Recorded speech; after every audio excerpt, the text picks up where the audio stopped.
Imagine standing on the shores of a remote island off the coast of North Carolina. The year is 1590. Salt spray stings your face as you wade through shallow waters, your heart pounding with anticipation and dread. You are John White, and you have just returned from a 3-year absence to find something that will haunt you for the rest of your life. The settlement you left behind, the homes, the people, your own daughter and granddaughter have vanished without a trace. No bodies, no signs of struggle, no indication of where over 100 men, women, and children could have gone. Only a single word, carved deep into a wooden post, offers any clue to their fate: Croatoan. This is the story of the lost colony of Roanoke, America's oldest unsolved mystery. It is a tale that begins with grand dreams of empire and ends with questions that echo across more than 4 centuries. It is a story of ambition and desperation, of cultural collision and survival, of the thin line between civilization and wilderness in a world where both could claim you without warning. Off the coast of present-day North Carolina, surrounded by treacherous waters and ancient forests, lies Roanoke Island. To modern visitors, it appears as little more than a 12-mile strip of land, bordered by marshes and protected by the ever-shifting shoals of the Outer Banks. Yet this quiet island once held the hopes of an entire nation and became the stage for one of history's most enduring enigmas. More than 100 English settlers, men, women, and children crossed the vast Atlantic Ocean in the late 16th century, driven by dreams as powerful as the winds that carried their ships. They came seeking fortune, freedom, and the chance to plant England's flag in the New World.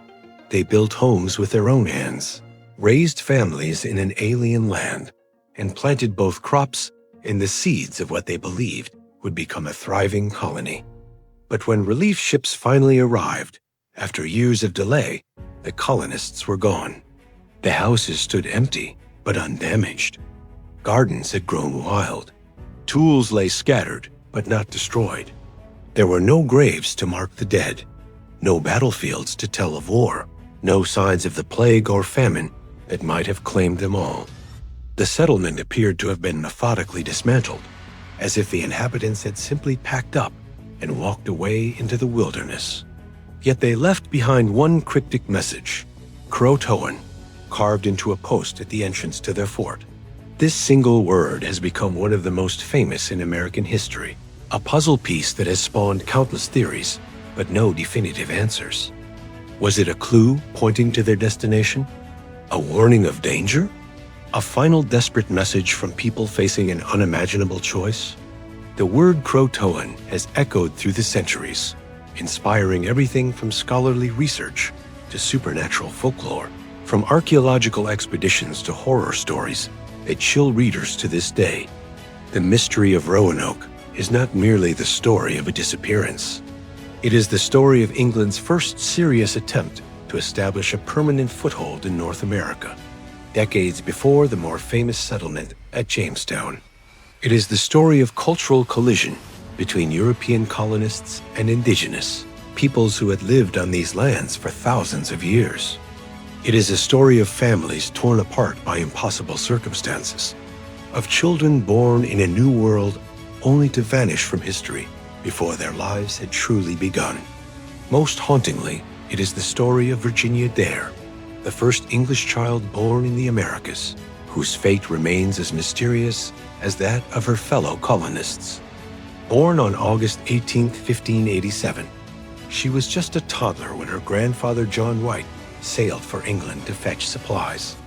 When he returned 3 years later, Virginia, her parents, and every other soul in the colony had vanished into the mists of history.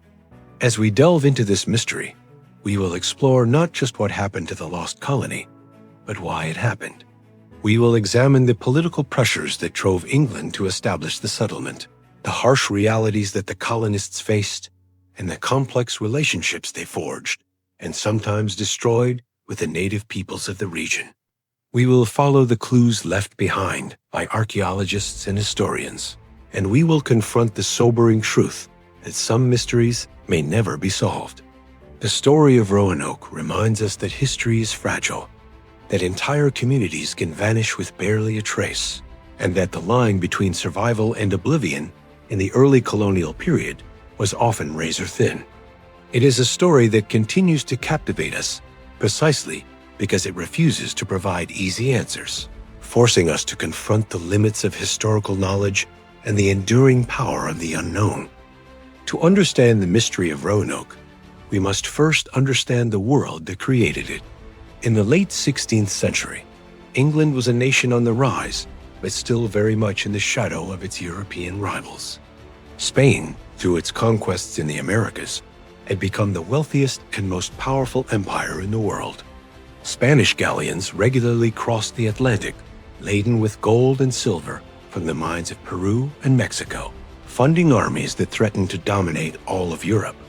France had established profitable trading posts and settlements in what is now Canada, building relationships with indigenous peoples that brought wealth through the fur trade. Portugal controlled vast territories in Brazil and had established trading networks that stretched around the globe to Africa and Asia. England, despite its growing naval power and the brilliant reign of Queen Elizabeth I, risked being left behind in a race for global empire. This was the political backdrop against which the Roanoke venture was conceived.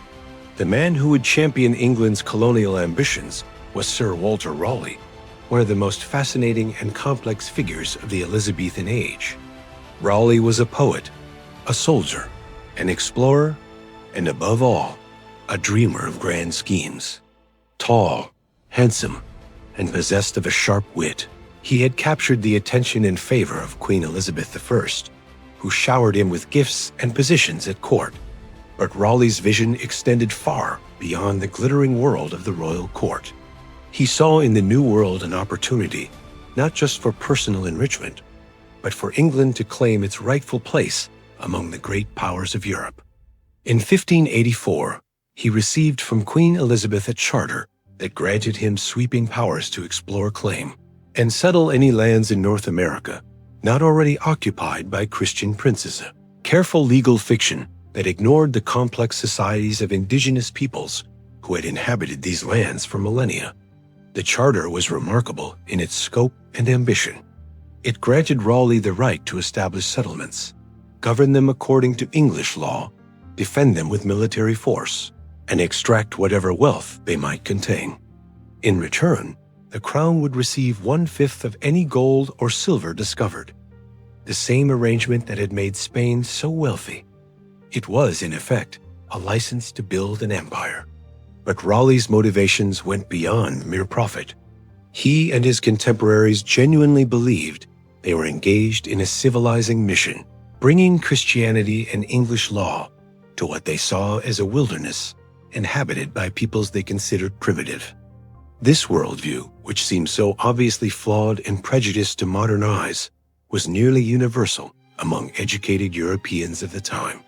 They could not conceive that the complex societies they encountered in the New World had their own sophisticated systems of government, religion, agriculture, and trade.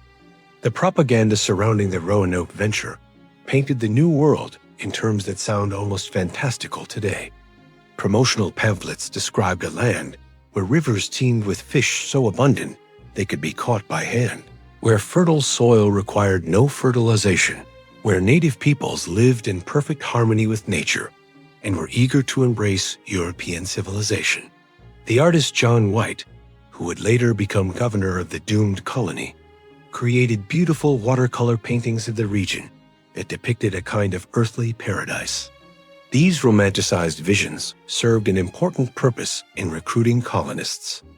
England in the 1580s was a nation of stark inequality.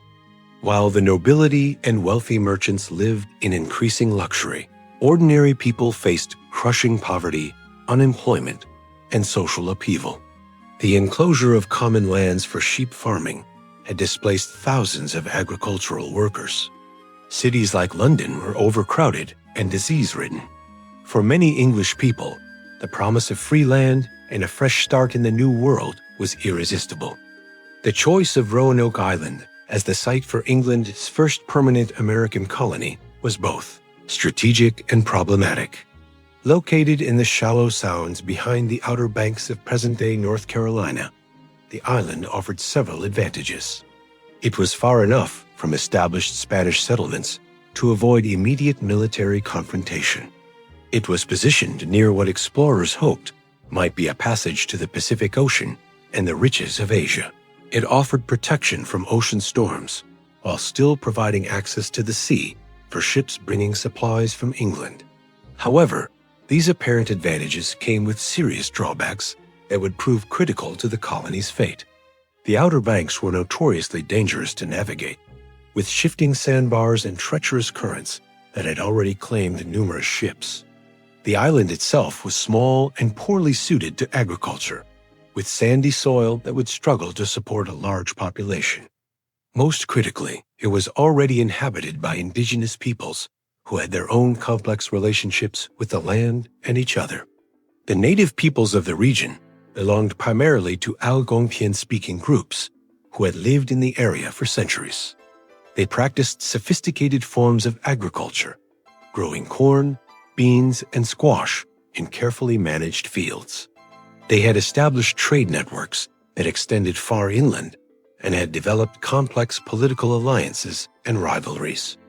The largest group in the immediate area were the Secotans, led by a chief named Wingina, who would play a crucial role in the early history of English colonization. These indigenous societies were not the primitive, scattered bands that English propaganda often portrayed. They lived in permanent towns surrounded by cultivated fields, had established systems of government and law, and possessed detailed knowledge of their environment that had been passed down through generations. They were also experienced in dealing with European visitors, having encountered Spanish explorers and possibly French traders in previous decades. The cultural gap between the English colonists and the native peoples was vast and would prove difficult to bridge. The English brought with them assumptions about land ownership, gender roles, religious practices, and political authority that often conflicted directly with indigenous traditions. They expected to be able to purchase land outright and exclude others from using it, a concept that many native peoples found difficult to understand. They were shocked by the relatively egalitarian nature of many indigenous societies and by the important roles that women played in agriculture and decision-making. Perhaps most significantly, the English brought diseases to which native populations had no immunity. Smallpox, measles, typhus, and other European diseases would devastate indigenous communities throughout the Americas, sometimes killing 90% or more of the population in affected areas. This biological catastrophe was largely invisible to European colonists, who often attributed the decline of native populations to divine providence rather than disease, further reinforcing their belief that they were destined to inherit the land. As Raleigh's agents began to plan the first expedition to Roanoke, they were walking into a world far more complex and dangerous than they could have imagined. They carried with them the hopes and dreams of a nation, eager to claim its place in the New World, but they also carried assumptions and expectations that would collide violently with the realities they would encounter. The stage was set for one of the most ambitious and ultimately tragic chapters in the early history of English colonization in America. The first English attempt to establish a permanent colony in North America began in April 1585, when a fleet of 7 ships commanded by Sir Richard Grenville set sail from Plymouth, England. Grenville was a formidable naval commander, a cousin of Sir Walter Raleigh, and a man known for both his courage in battle and his volatile temper. The expedition carried over 600 men, though only about 100 were intended to remain as permanent colonists. The rest were sailors and soldiers who would return to England with Grenville after establishing the settlement. The composition of this first colonizing group revealed much about English assumptions regarding what would be needed to succeed in the New World. The majority were soldiers and gentlemen, adventurers, men who knew how to fight but had little experience with the practical tasks of farming, building, or surviving in wilderness conditions. There were few craftsmen, fewer farmers, and no women or children. This was not a group prepared to create a self-sustaining community. It was essentially a military outpost designed to serve as a base for further exploration and potential attacks on Spanish shipping. Among the colonists was Thomas Harriot, a brilliant mathematician and scientist who had been chosen to study and record the natural resources of the region. Harriot was one of the most learned men of his age, skilled in mathematics, astronomy, and languages.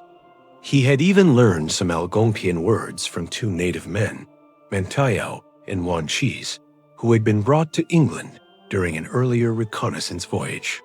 Harriot's detailed observations would later be published as a brief and true report of the newfound land of Virginia, one of the most important early accounts of North America. Also among the settlers was John White, the artist whose beautiful watercolor paintings would provide some of the most detailed visual records of both the landscape and the indigenous peoples of the region. White's paintings, created during the early months of the settlement, show a land of abundance and beauty, with thriving native towns, abundant wildlife, and fertile fields. These images would later be used to promote continued English colonization efforts, but they also captured a world that was already beginning to change under the pressure of European contact. The voyage to Roanoke was eventful and nearly disastrous. Grenville's fleet became separated in storms, and several ships were forced to make emergency stops in the Caribbean to take on water and supplies. During one such stop in Puerto Rico, and under Spanish control, Grenville's men built a temporary fort and spent several weeks gathering supplies and trading with local inhabitants. This delay would prove critical, as it meant the colonists arrived at Roanoke in late summer rather than spring, giving them little time to establish themselves before winter. When the expedition finally reached the Outer Banks in late June 1585, they immediately encountered the treacherous navigation conditions that would plague English colonial efforts for decades to come.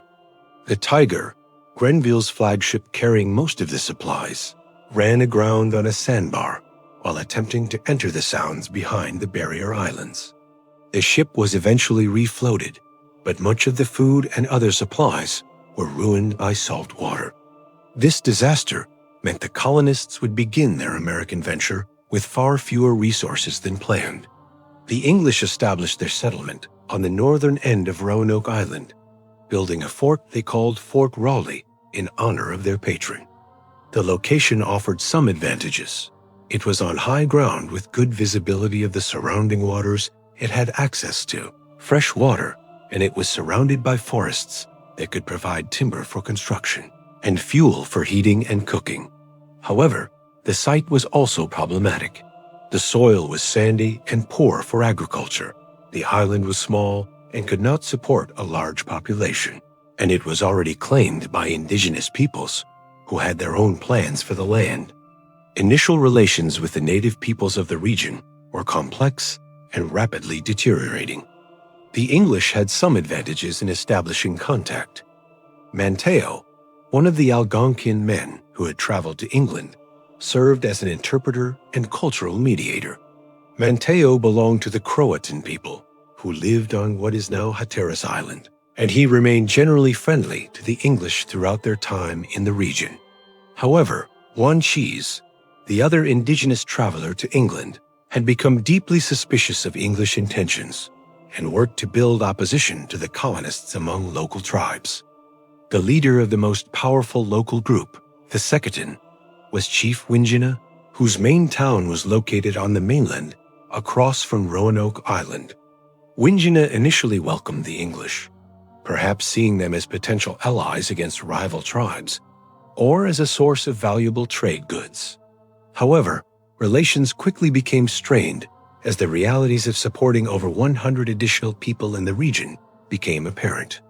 The English colonists were almost completely dependent on indigenous peoples for food. They had arrived too late in the growing season to plant their own crops. Many of their supplies had been ruined in the Tiger disaster, and few of the colonists had the skills necessary for hunting, fishing, or gathering food in their new environment. They expected to be able to purchase corn, beans, fish, and game from local tribes. But they badly underestimated both the quantities of food they would need and the impact their demands would have on indigenous communities. Native peoples in the region practiced carefully planned subsistence strategies that had been developed over centuries. They planted crops in spring, tended them through the summer, and harvested them in fall, storing surplus grain to last through the winter months. They hunted and fished according to seasonal patterns that maximized their take while ensuring the sustainability of animal populations. The sudden arrival of over 100 colonists disrupted these carefully balanced systems, forcing indigenous communities to share resources they had planned to use themselves. As summer turned to fall and fall turned to winter, tensions escalated rapidly. The English demanded ever larger quantities of food, offering European trade goods in return. While some of these goods were highly valued metal tools, weapons, and textiles were particularly prized, they could not provide the immediate sustenance the colonists needed. Relations were further strained by cultural misunderstandings and growing mutual suspicion. The English were shocked by what they saw as the primitive living conditions of indigenous peoples, failing to understand the sophisticated ecological knowledge that underpinned native subsistence strategies. They were particularly critical of indigenous agricultural practices, not recognizing that slash-and-burn farming techniques were well-suited to local environmental conditions. They also disapproved of indigenous religious practices and social customs, seeing them as evidence of barbarism rather than different approaches to organizing human society. Indigenous peoples, for their part, were increasingly disturbed by English behavior and demands. The colonists showed little respect for established territorial boundaries, hunted and fished without permission, and made escalating demands for food and other resources. Perhaps most troubling, diseases brought by the Europeans began to take their toll on native communities. While the colonists rarely understood the connection between their arrival and indigenous mortality, native leaders were quick to recognize the pattern. The breaking point came in the spring of 1586. Convinced that Chief Wingina was planning an attack on the settlement, the English launched a preemptive strike against the main Secondary town. In a dawn raid led by Ralph Lane, the colony's military commander, English soldiers killed Wingina and several other indigenous leaders, effectively destroying any remaining hope for peaceful coexistence. The attack was swift and brutal, demonstrating the superior firepower of European weapons, but also ensuring that the colonists would face continued hostility from surviving indigenous communities. Following this attack, the colonists found themselves in an increasingly precarious position. They were surrounded by hostile indigenous peoples, running dangerously low on supplies, and facing the prospect of another harsh winter with inadequate resources. Morale plummeted as colonists realized that their dreams of easy wealth and abundant land were unlikely to be fulfilled. Many began to question whether the colony could survive at all. It was at this critical moment that Sir Francis Drake arrived with a fleet of 23 ships and over 2,000 men. Drake had been conducting a highly successful raiding campaign against Spanish settlements in the Caribbean and was stopping at Roanoke to check on the colony's progress. What he found instead was a desperate group of settlers barely hanging on to survival. When Drake offered to take the colonists back to England, they eagerly accepted the opportunity to escape their deteriorating situation. The evacuation was hasty and chaotic. A sudden storm scattered Drake's fleet just as the colonists were boarding, and in the confusion, 3 men who had been exploring inland were left behind. The fleet also had to abandon much of the scientific equipment and specimens that Thomas Harriot and John White had carefully collected. Within a matter of days, the first English settlement in North America had been completely abandoned. Ironically, just weeks after Drake's fleet departed with the colonists, Sir Richard Grenville arrived with a relief expedition, carrying supplies and additional settlers. Finding the fort abandoned, but still intact, Grenville left a small garrison of 15 men to maintain England's claim to the territory before returning to England himself. These men faced the same impossible situation as their predecessors, and by the time the next English expedition arrived a year later, they too had vanished without a trace, providing an eerie foreshadowing of the greater mystery that was to come. The failure of the first Roanoke colony provided valuable lessons about the challenges of establishing permanent settlements in North America, but it also revealed the depth of English misunderstanding about what would be required to succeed. The colonists had arrived with unrealistic expectations, inadequate supplies, and insufficient knowledge of local conditions. Their relations with indigenous peoples had deteriorated from cautious cooperation to open warfare, making long-term survival virtually impossible.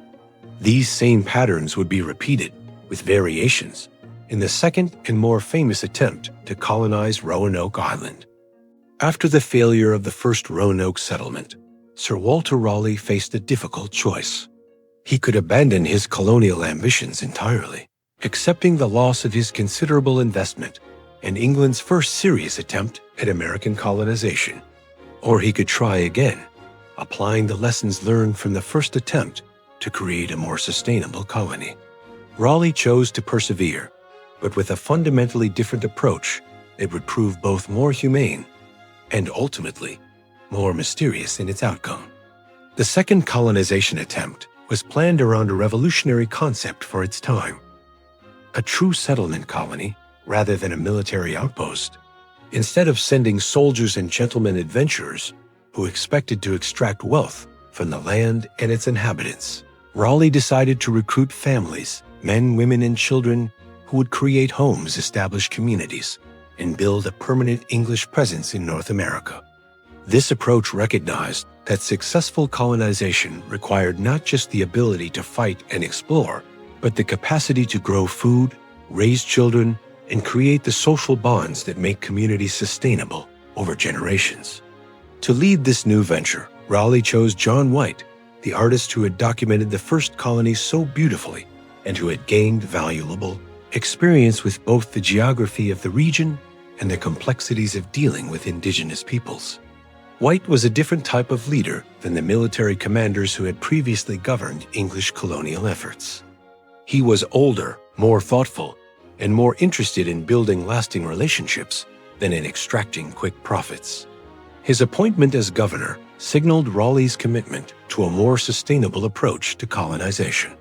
The colonists who assembled for this second attempt were also fundamentally different from their predecessors. Instead of over 100 single men, the 1587 expedition consisted of 117 people, including 17 women and 11 children. These were not wealthy gentlemen seeking adventure, but middle-class families looking for better opportunities in a new world. They included carpenters, brickmakers, farmers, and other craftsmen whose skills would be essential for building a self-sufficient community. Many had sold their possessions in England to finance their passage, demonstrating their commitment to making permanent homes in America. Among these colonists was John White's own daughter, Eleanor Dare, and her husband Ananias Dare.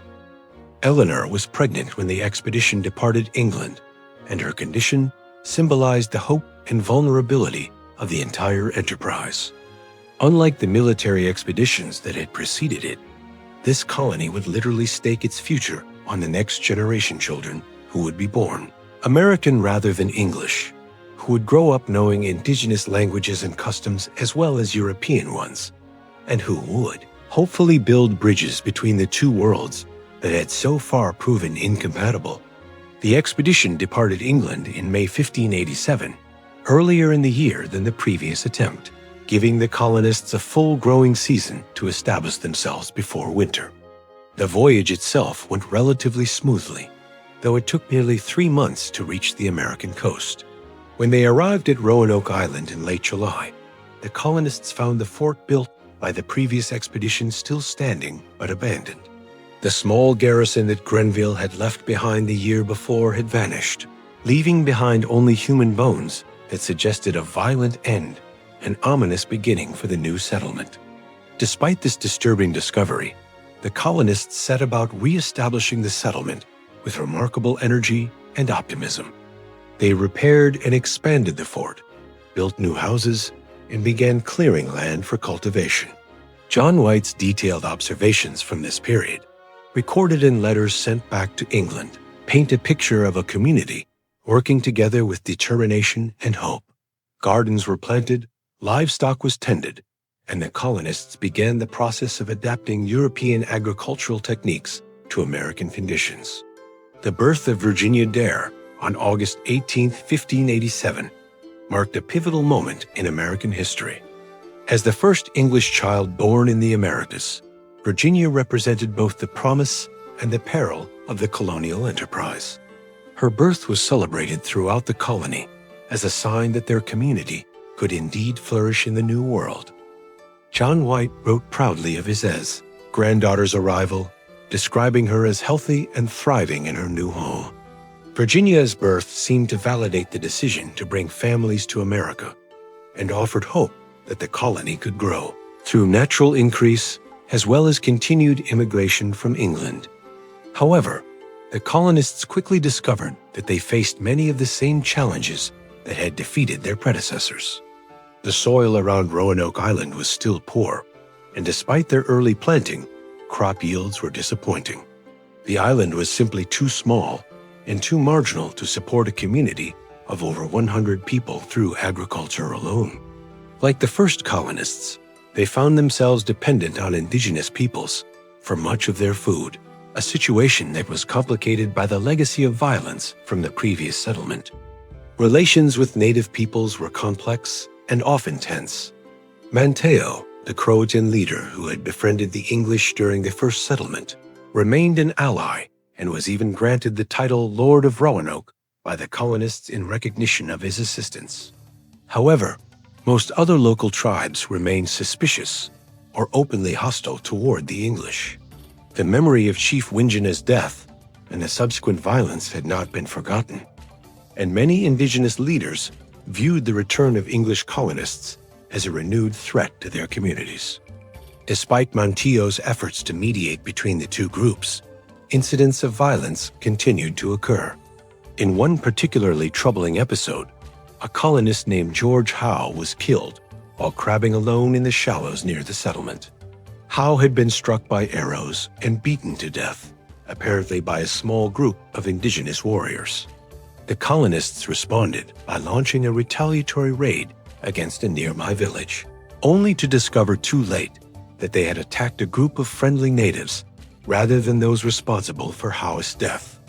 Such misunderstandings deepened the cycle of mistrust and violence that made peaceful coexistence increasingly unlikely. As summer turned to fall, it became clear that the colony would struggle to survive the winter without additional supplies from England. The disappointing harvest, combined with the loss of some supplies during the voyage and the ongoing difficulties in trading with indigenous peoples, left the colonists facing the prospect of severe shortages during the coldest months of the year.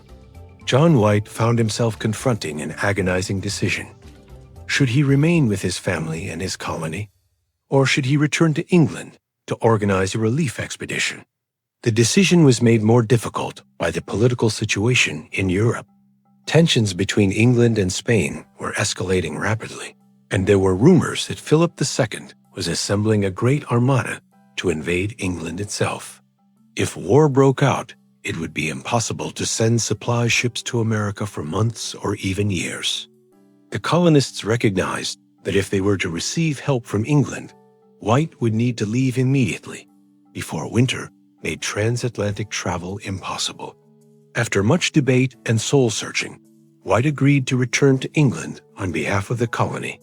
The decision to leave his daughter and granddaughter was perhaps one of the most difficult any father and grandfather has ever had to make. Eleanor Dare had given birth to Virginia less than a month before White's departure, and both mother and child needed his support and protection. However, the survival of the entire community, including Eleanor and Virginia, might depend on his ability to secure additional supplies and colonists from England. Before his departure, White and the colonists established a communication system for future contact. If the colonists had to leave Roanoke Island for any reason, they agreed to carve the name of their destination into a prominent tree or post. If they were in distress or had been forced to abandon their settlement, they would add a cross above the carved message. This simple system would later become crucial to understanding the mystery of what happened to the colony. White's departure in late August 1587 marked the beginning of what would become one of the most tragic separations in American history. As his ship sailed away from Roanoke Island, he looked back at the settlement where his daughter and granddaughter remained, expecting to return within a few months with supplies and reinforcements. He could not have imagined that he would never see his family again, or that his departure would mark the beginning of one of history's greatest mysteries. The colonists he left behind faced an uncertain future. They had established a functioning community and had learned much about surviving in their new environment, but they remained vulnerable to disease, violence, and starvation. They were surrounded by indigenous peoples whose attitudes toward them ranged from cautious friendship to open hostility. Most critically, they were now cut off from their homeland and dependent entirely on their own resources for survival. As winter approached, the 117 men, women, and children of the second Roanoke colony prepared to test whether their dream of a permanent English settlement in America could survive the challenges that had defeated so many previous attempts.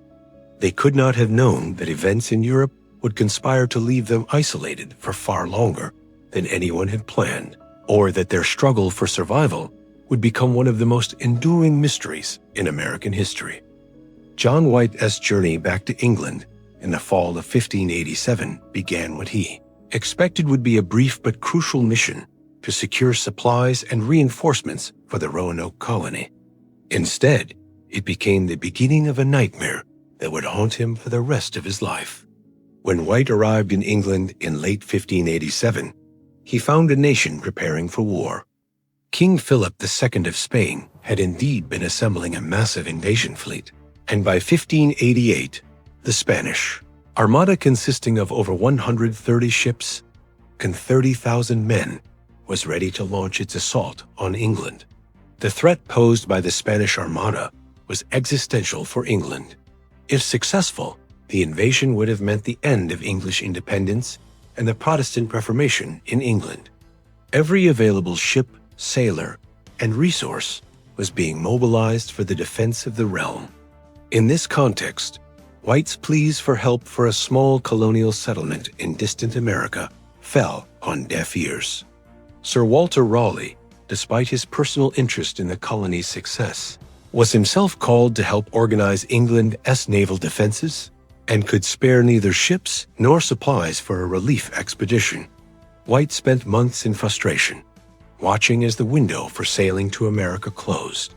Winter weather made transatlantic voyages extremely dangerous, and even if he could have found a ship willing to make the journey, the colonists would have received supplies too late to help them through the critical winter months.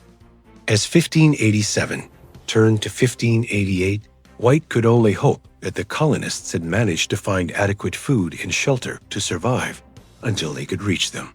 The defeat of the Spanish Armada in the summer of 1588 was one of the greatest victories in English history, but it brought little comfort to John White. While England celebrated its deliverance from invasion, White knew that every month of delay decreased the chances that his daughter, granddaughter, and fellow colonists were still alive. The war with Spain continued even after the defeat of the Armada, as England launched counterattacks against Spanish territories in the Caribbean and Europe. Ships and sailors remained in short supply, and colonial ventures continued to have low priority. Finally, in 1590, White was able to secure passage on a privateering expedition bound for the Caribbean. The three ships were primarily interested in raiding Spanish commerce, but their captain agreed to stop at Roanoke Island to check on the colony's fate. It was not the relief expedition White had hoped to organize, with ships full of supplies and new colonists, but it was his only chance to reunite with his family and learn what had happened during his 3-year absence. The voyage was difficult and dangerous. One of the three ships was lost in storms, and the survivors faced constant threats from Spanish vessels and Caribbean hurricanes. By the time they reached the Outer Banks of North Carolina in August 1590, White had been away from the colony for almost exactly 3 years. As their ship approached Roanoke Island, White anxiously scanned the shoreline for signs of life smoke from cooking fires, figures moving along the beach, boats coming out to greet them. He saw none of these hopeful signs.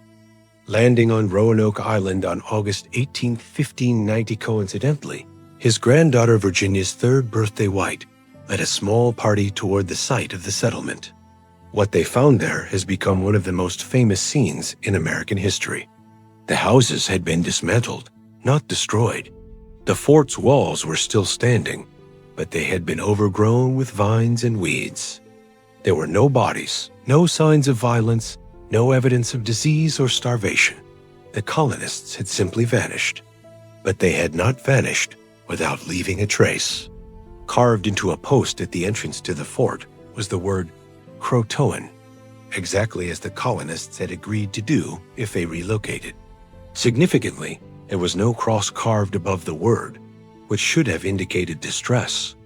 According to the communication system White had established with the colonists, this meant they had voluntarily moved to Croatoan Island, the home of Manteo's people, located about 50 miles south of Roanoke. White also found other suggestive evidence of the colonists' fate.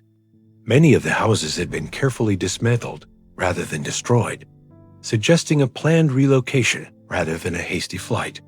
Some of the colonists' possessions had been buried in carefully concealed pits, presumably to be retrieved later. Personal items that would have been valuable to the colonists were missing, while heavy objects that would have been difficult to transport had been left behind.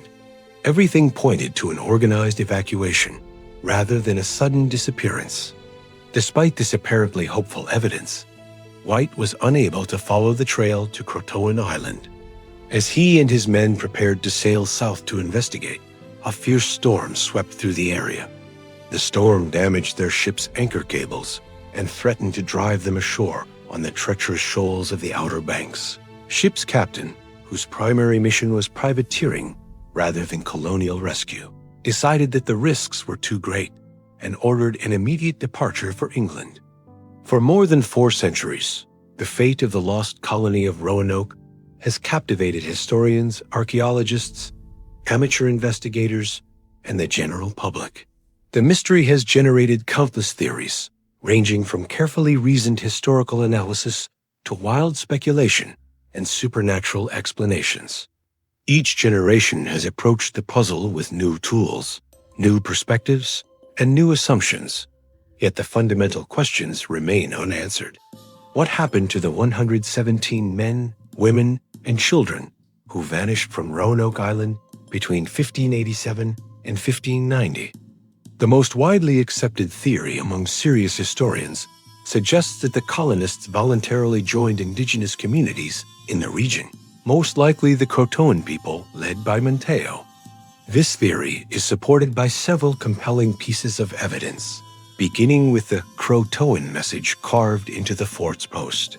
According to the communication system established by John White, this message indicated that the colonists had relocated to Croatoan Island voluntarily, without being under immediate threat or duress. The assimilation theory gained strength from numerous later reports of European-looking people living among indigenous communities in the region. When the Jamestown colony was established in 1607, nearly 2 decades after the Roanoke disappearance, colonists there heard persistent rumors about pale-skinned people living with native tribes to the south. Captain John Smith, the famous leader of the Jamestown settlement, recorded several such accounts in his writings. Perhaps the most intriguing of these reports came from William Strachey, secretary of the Jamestown colony, who wrote in 1612 about indigenous people who lived as the English do and who possessed our tongue and our color. Strachey claimed that some of these people had been seen wearing European-style clothing and using metal tools that could have originated with the Roanoke colonists. He even reported that some had been observed with books, suggesting that literacy had been preserved among the survivors. Archaeological evidence has provided some support for the assimilation theory. Excavations on Hatteras Island, formerly Croatoan Island, have uncovered European artifacts dating to the late 16th century, including pieces of pottery, metal objects, and glass beads. While these items could have reached the island through trade rather than direct settlement, their concentration and dating are consistent with the presence of Roanoke colonists. More recently, DNA studies have attempted to trace possible descendants of the lost colonists among modern Native American populations. Some researchers have claimed to find European genetic markers among the Lumbee people of North Carolina, who have long maintained oral traditions about their partial European ancestry. However, these studies have been controversial and inconclusive, as centuries of intermarriage and migration have made it extremely difficult to trace specific genetic lineages back to the 16th century.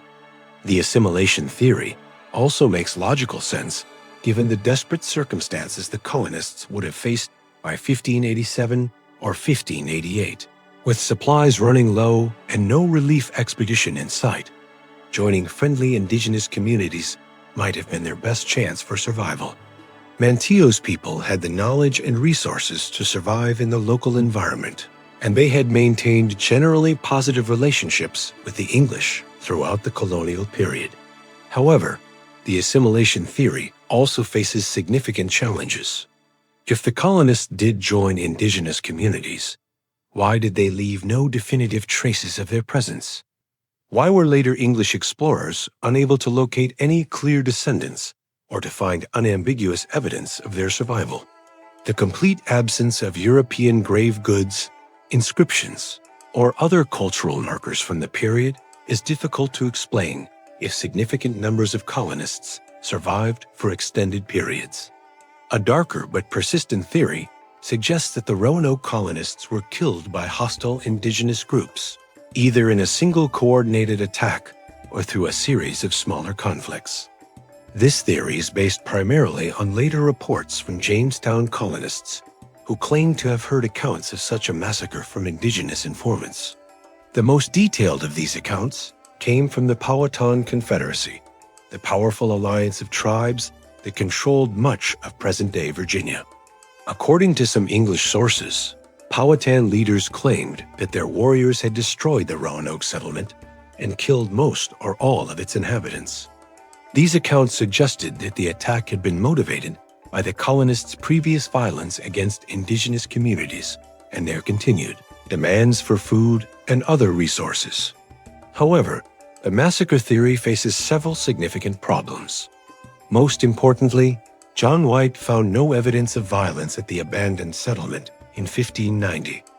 There were no bodies, no bloodstains, no signs of battle or destruction.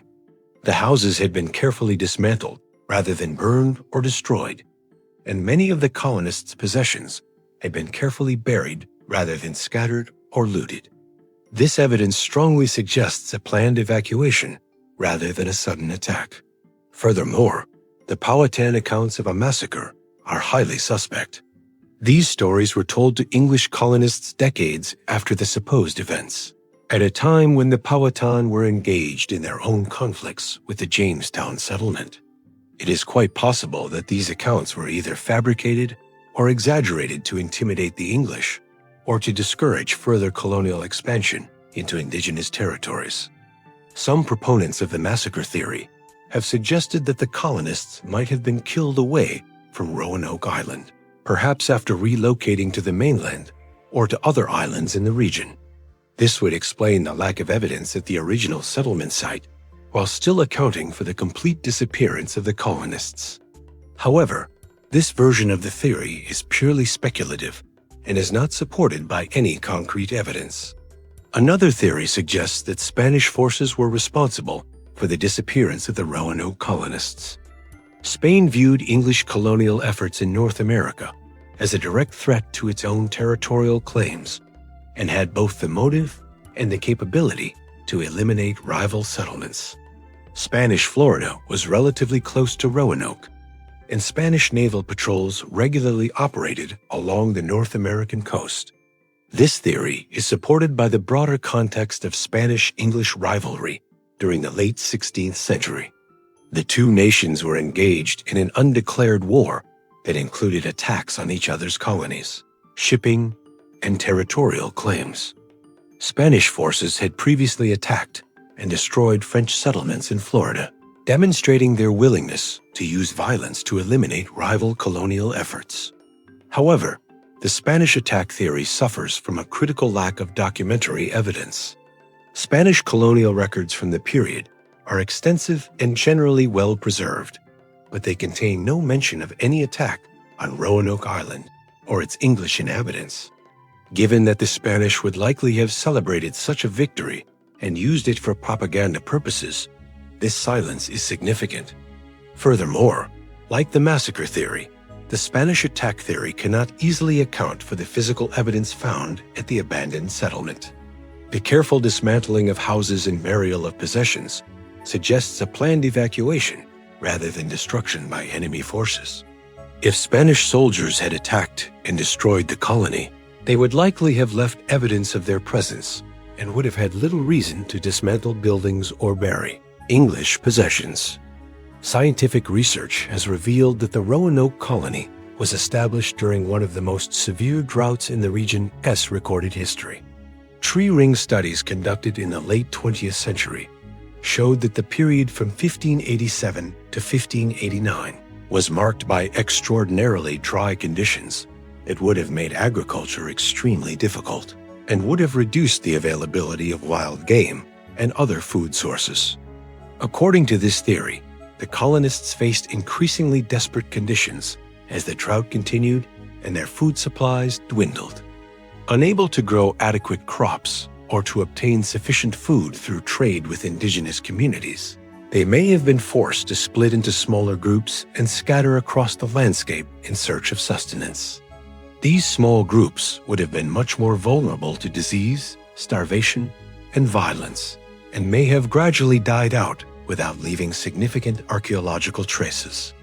The environmental catastrophe theory is supported by the broader pattern of colonial failures during this period.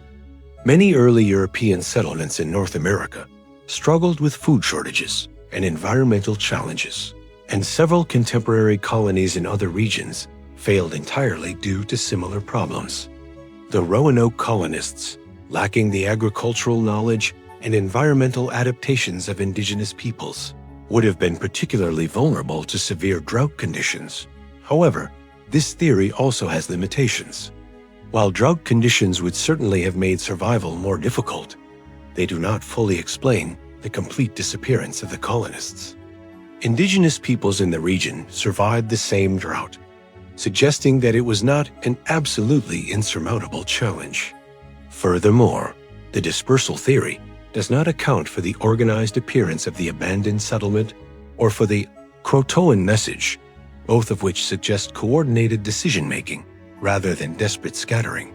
Some historians have suggested that the Roanoke colonists may have attempted to relocate to the Chesapeake Bay area, where they had originally intended to establish their settlement before being diverted to Roanoke Island.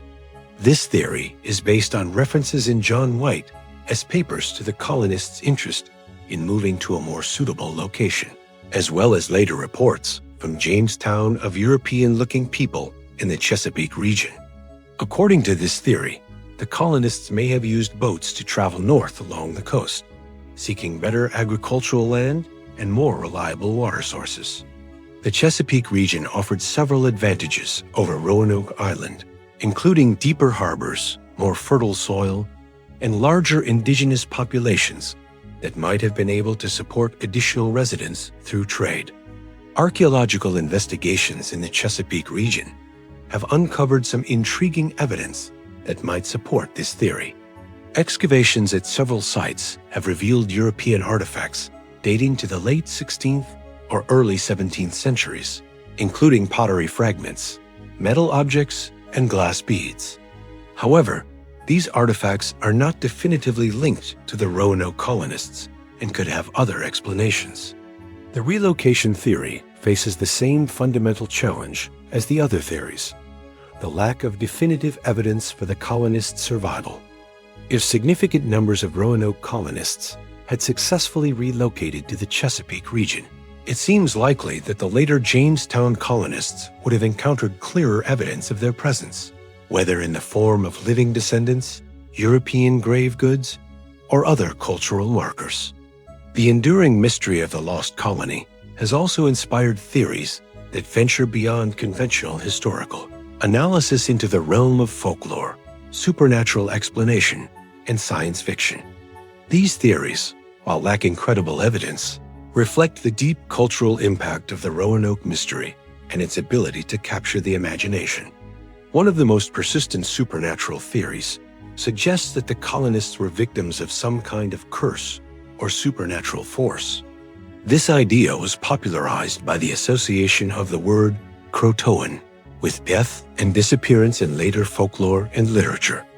The writer Edgar Allan Poe, who died under mysterious circumstances in 1849, was rumored to have had the word Croatoan written in his belongings, though this claim is likely apocryphal. Other fringe theories have suggested everything from alien abduction to time travel to explain the colonists' disappearance. These theories typically focus on the mysterious and inexplicable aspects of the case: the lack of bodies, the organized disappearance, the cryptic message, while ignoring the more mundane historical and environmental factors that likely played a role in the colony's fate. While such theories have no basis in historical evidence, they do serve an important cultural function. They reflect the human need to find meaning and explanation in the face of the unknown, and they demonstrate the power of unsolved mysteries to inspire creative and imaginative responses. The lost colony has become not just a historical puzzle, but a canvas onto which each generation can project its own fears, hopes, and interpretations of the past. The mystery of the lost colony has not remained static over the centuries. Each generation of investigators has brought new tools, new technologies, and new perspectives to bear on the puzzle. From the earliest historical research conducted in the colonial period to cutting-edge archaeological and scientific techniques employed today, the search for answers has been as fascinating as the mystery itself. The first systematic attempts to solve the Roanoke mystery began in the early colonial period, when later English settlers tried to piece together what had happened to their predecessors. The Jamestown colonists, arriving just 17 years after John White's final departure from Roanoke, were particularly motivated to understand the fate of the earlier settlement, both out of human curiosity and practical concern for their own safety. Captain John Smith, the pragmatic leader of the Jamestown colony, conducted what might be considered the first organized investigation into the lost colony's fate. Smith interviewed numerous indigenous leaders throughout the Chesapeake region, collecting accounts and rumors about European settlers who might have survived the Roanoke disaster. His investigations revealed a complex web of stories, some of which seemed credible, and others that were clearly exaggerated or fabricated. One of the most intriguing early leads came from Powhatan himself, a powerful chief who controlled much of present-day Virginia. According to Smith's account, Powhatan claimed that his warriors had indeed destroyed a group of English settlers, but the details of this account were inconsistent and may have been intended more to intimidate the Jamestown colonists than to provide accurate historical information.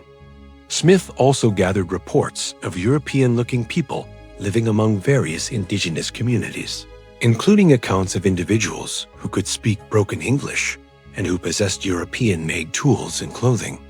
However, these investigations were hampered by language barriers, cultural misunderstandings, and the passage of time that had already begun to blur the facts of what had actually occurred. As American historical scholarship developed in the 19th century, researchers began to apply more systematic methods to the Roanoke mystery. Historians like John Lawson and David Quinn conducted extensive archival research, combing through English colonial records, Spanish documents, and indigenous oral histories in search of new clues about the colonists' fate. This period saw the first serious attempts to correlate archaeological evidence with historical accounts. researchers began excavating sites on Roanoke Island and the surrounding areas, hoping to find physical evidence that might shed light on the mystery. While these early archaeological efforts were often crude by modern standards, they did succeed in locating the approximate site of the original fort and recovering some artifacts from the colonial period. Perhaps more importantly, 19th century researchers began to place the Roanoke mystery within its proper historical context. They recognized that understanding the fate of the colonists required a thorough knowledge of late 16th century politics, indigenous cultures, environmental conditions, and colonial practices. This broader perspective helped to eliminate some of the more fanciful theories that had grown up around the mystery, while pointing toward more plausible explanations. The application of modern archaeological techniques to the Roanoke mystery began in earnest in the mid-20th century and has accelerated dramatically in recent decades. These investigations have been conducted by professional archaeologists using scientific methods that would have been unimaginable to earlier researchers. One of the most significant modern archaeological projects has been the ongoing excavation of sites on Roanoke Island itself. The Fort Raleigh National Historic Site, established in 1941, has been the focus of numerous archaeological campaigns aimed at understanding both the layout of the original settlement and the activities of its inhabitants. These excavations have revealed the foundations of buildings, the outline of defensive works, and numerous artifacts that provide insights into daily life in the colony. However, the archaeological record from Roanoke Island remains frustratingly incomplete. Despite decades of careful excavation, archaeologists have found relatively few artifacts that can be definitively dated to the 1587-1590 period when the lost colony was active. This paucity of evidence could support theories that the colonists deliberately removed their possessions when they abandoned the settlement, but it could also simply reflect the challenges of preserving organic materials in the acidic soils of coastal North Carolina. More promising results have come from archaeological investigations on Hatteras Island, the former Croatoan island that John White believed might have been the colonists' destination. Excavations conducted by the University of Bristol and other institutions have uncovered a wealth of European artifacts dating to the late 16th and early 17th centuries. These include fragments of pottery, metal tools, glass beads, and other objects that could have been brought to the island by surviving Roanoke colonists.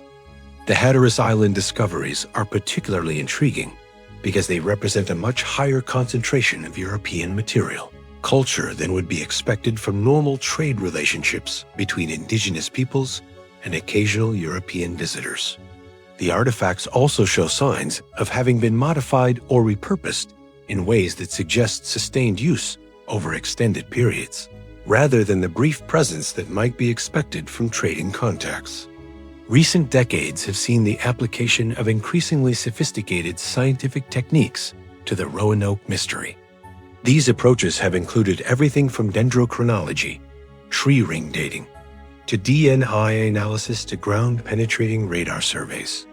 The dendrochronological studies mentioned earlier have been particularly valuable in establishing the environmental context for the colony's disappearance. By analyzing tree rings from ancient bald cypress trees in the region, scientists have been able to reconstruct precipitation patterns going back more than 800 years.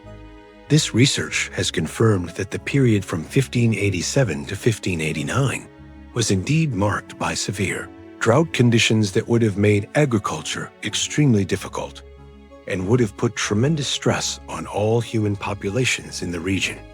DNA analysis has been used in attempts to identify possible descendants of the lost colonists among modern indigenous populations.